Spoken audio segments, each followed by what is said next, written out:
रहे हैं city India news channel हक की आवाज। Paradise function palace, paradise function palace महबूब नगर। पूरे 48 लोकसभा की सीटें हैं और एक भी मुसलमान नहीं है इसमें। तो ये आप देखिए कि आपकी आवाज कैसे जाएगी पार्लियामेंट में। अगर हम ये समझेंगे कि नहीं असदुद्दीन ओवैसी है, फुला है, भाई आपको मुस्तकबिल के लिए तो तैयारी करना है ना।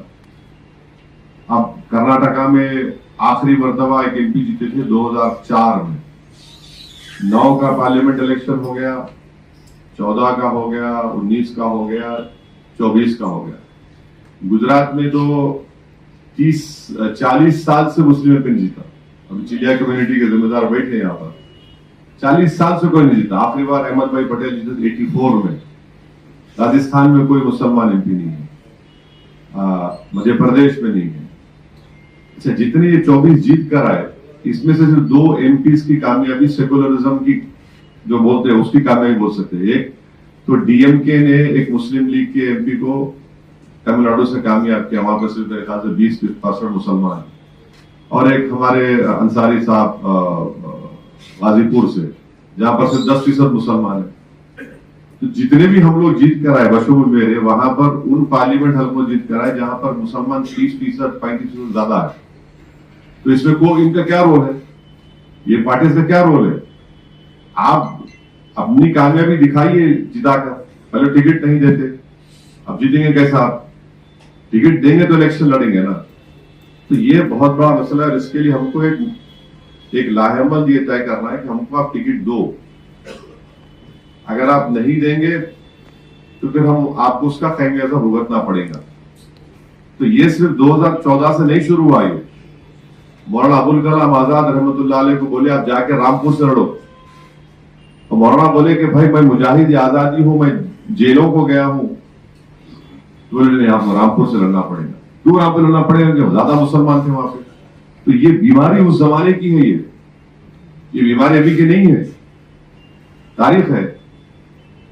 तो इसीलिए हमको इस पे बहुत गहराई से, संजीदगी से अगर हम काम करेंगे तभी हम लोग अपने नुमाइंदों को बढ़ा सकेंगे।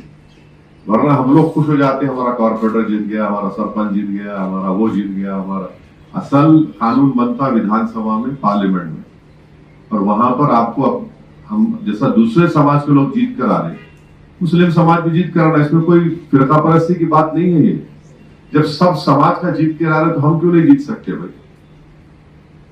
आप डेटा उठाकर देखिए, बैकवर्ड क्लास का पहली मर्तबा अपर कास्ट के बराबर उनके एमपी जीत गए। जब मैं पार्लियामेंट में बात बोला तो सबके चेहरे उतर गए, सबको बड़ी तकलीफ हो गई। और एक साहब तो आके बोले कि तुम किस बुनियाद में बोल रहे? तुम उनको पेपर कटिंग निकाल के देखा, इस अखबार ने लिखा, अखबार झूठ नहीं बोल सकता है। ये हमको मुश्तरका तौर पर एक सोचकर इसके ऊपर काम करने की जरूरत है। वरना अगर हम लोग सिर्फ वोट डालने वाले बन जाएंगे तो कोई कदर नहीं करता कि आप वोट लेना पड़ेगा।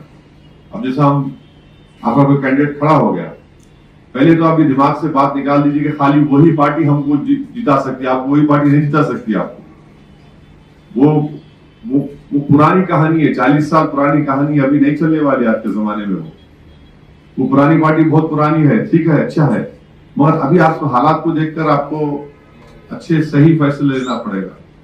डर की बुनियाद पर फैसला ले रहे हैं आप तो फिर कुछ नहीं कर सकते। आपको उम्मीद की बुनियाद पर फैसला लेना पड़ेगा और इसमें हमारे को रिस्क उठाना पड़ेगा। मिसाल के तौर पर जब इम्तियाज जलील ऐलान किए कि मैं मुंबई को जाऊंगा और एक एहतजाज हम लोग करेंगे जो बकवास रसूलुल्लाह सल्लल्लाहु अलैहि वसल्लम के बारे में किसी ने बतने की कोशिश की, हम लोग बोला कोई आसमान पे थूका तो आसमान पे थूकने आता, उस पे आता हो।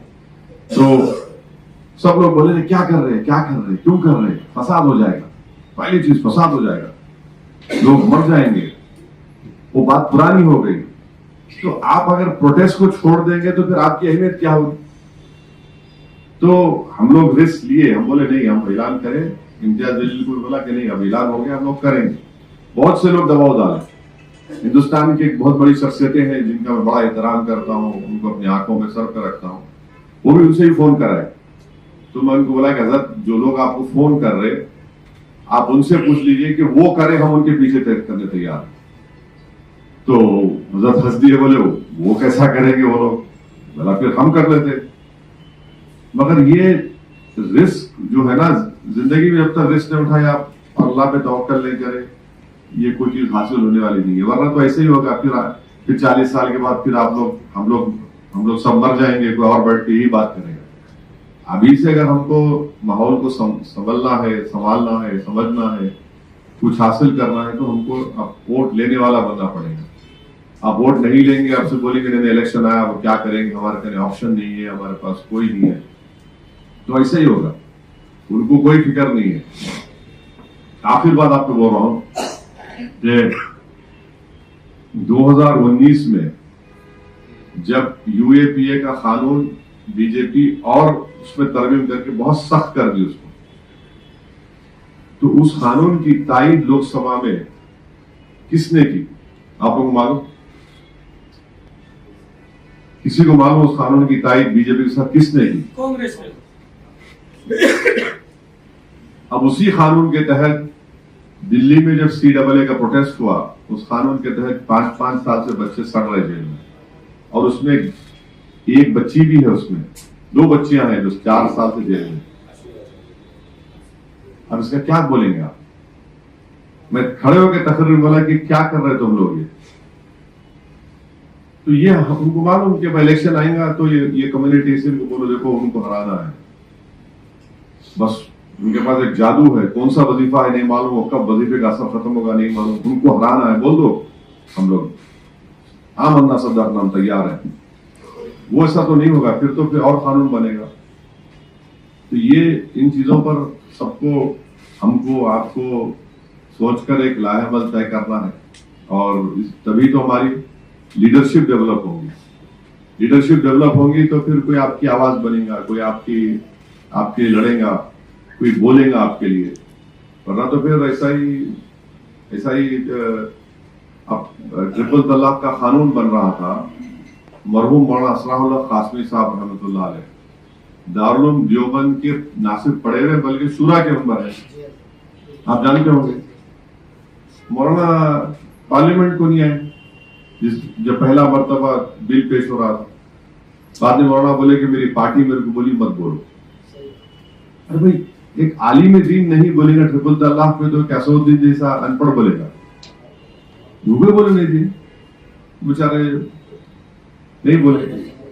तो ये हमारा मसला है।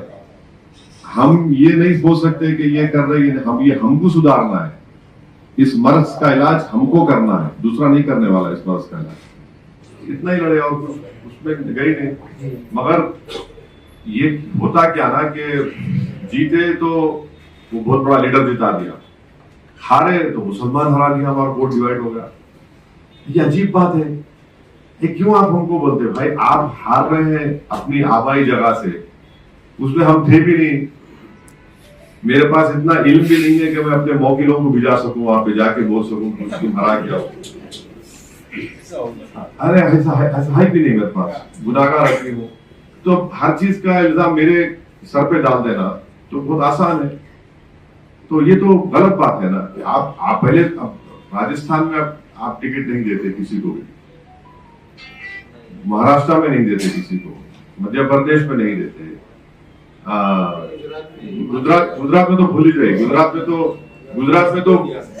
में सोचो भी, वहां के लोग सोचना भी छोड़ दिए, बोले कि हम ऐसा ही है। हिमाचल छोटा स्टेट है ना, बड़े बड़े स्टेट की हम बात कर रहे हैं। आसाम में अजमल साहब थे, हार गए।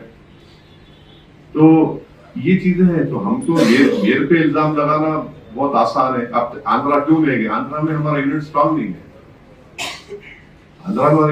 नहीं है। इसलिए हम आंध्रा में नहीं गए। और वहां पर जगन मोहन रेड्डी और चंद्रबाबू नायडू बीजेपी के साथ थे। उत्तर प्रदेश का इलेक्शन जब हुआ 2022 में, ईमानदारी की बात, आप सच्चाई से बता रहा हूं कि हमारे पास 2 मुफ्ती लोग आए थे, जिसमें एक मुफ्ती साहब हमारे मुफ्ती इस्माइल साहब हैं। अब उनसे पूछ लो दूसरे कौन थे और उनको कौन भिजाए थे। हिंदुस्तान की बहुत बड़ी शख्सियत भिजाए थे। बोले कि आप इस इंतखाबात से 10 बरदार हो जाए। कोविड के बाद का चुनाव था वो। तो मैं बोला कि भाई अभी 10 बरदार कैसे हो सकते हैं? मैं 4-5 कैंडिडेट का ऐलान कर दिया। मैं तो 20 समझदार में तीर रहा हूँ। तो लोग बोले कि आप साहिल पे आ जाइए। बोला साहिल, सियासत के समंदर में साहिल पा ही नहीं सकते, या तो डूबना या डूबने से बचा लेना अपने आप को। तो बोले कि फिर क्या करना? तो एक तजवीज है, आप मेरे को वो समाजवादी पार्टी से अलायंस करा दो। बोले कितने सीट चाहिए? 400 सीट में, बोला 10 सीट, और उस जगह से जहां समाजवादी का एमएलए नहीं है। बहुत खुश हुए, दुआएं दिए, पप्पी लिए मेरे माथे को, मैं बहुत खुश हो गया। तो बोला बोल के बताइए। बोले बिल्कुल बताएंगे, वो आज का दिन और ये दिन है।